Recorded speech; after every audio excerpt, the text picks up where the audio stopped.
హైదరాబాద్లోని police station langar house పరిధిలో రాత్రి పోలీసులు డ్రంక్ అండ్ డ్రైవ్ నిర్వహించారు. కారును ఆపి అందులో ఉన్న ముగ్గురు నైజీరియన్లను చెక్ చేస్తుండగా ఎస్ఐని తోసేసి పారిపోయే ప్రయత్నం చేశారు. పోలీసులు వెంబడించి ఒకరిని పట్టుకున్నారు. ఇద్దరు పరారీలో ఉన్నారు. పోలీసులే కేసు నమోదు చేసి దర్యాప్తు చేస్తున్నారు. దీనికి సంబంధించి మరింత సమాచారాన్ని మా కరెస్పాండెంట్ అందిస్తారు. చెప్పండి, దీనికి సంబంధించి పూర్తి వివరాలేంటి? ఒక ఎస్ఐని తోసేసి అక్కడ ఉండేటువంటి వారి పోలీసు సిబ్బంది అనేది కూడా కనుమరు కాకుండా పారిపోయారు. దీనికి సంబంధించి వివరాలేంటి?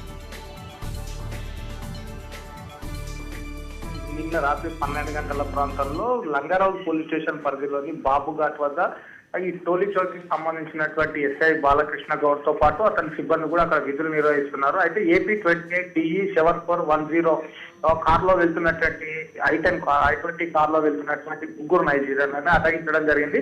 అటగించి వాళ్లకు డ్రంక్ అండ్ డ్రైవ్ పరీక్షలు నిర్వహిస్తుండగా ఒక్కసారిగా కార్లో నుంచి దిగినటువంటి ముగ్గురు నైజీరియన్లు కూడా ఎస్ఐ పైకి దాడికి యత్నించారు. అందులో భాగంగా ఎస్ఐకి స్వల్ప గాయాలయ్యాయి. అదేవిధంగా ఎస్ఐ వీళ్ళని పట్టుకునే క్రమంలో అక్కడ నుంచి ఇద్దరు నైజీరియన్లు ఒక నైజీరియన్ మటుకు పోలీసులు పట్టుకొని స్థానిక పోలీస్ స్టేషన్ లో అప్పగించారు. ఏది ఏమైనా గతంలో అనేక సందర్భాల్లో మనం చూసాం ఈ నైజీరియన్లు తరచుగా డ్రంక్ అండ్ డ్రైవ్ నిర్వహిస్తున్న అధికారులపై దాడులకు పాల్పడడం. ఎందుకంటే వాళ్ళకి ఇక్కడ చట్టం వాళ్ళకి అనుకూలంగా ఉంటుంది.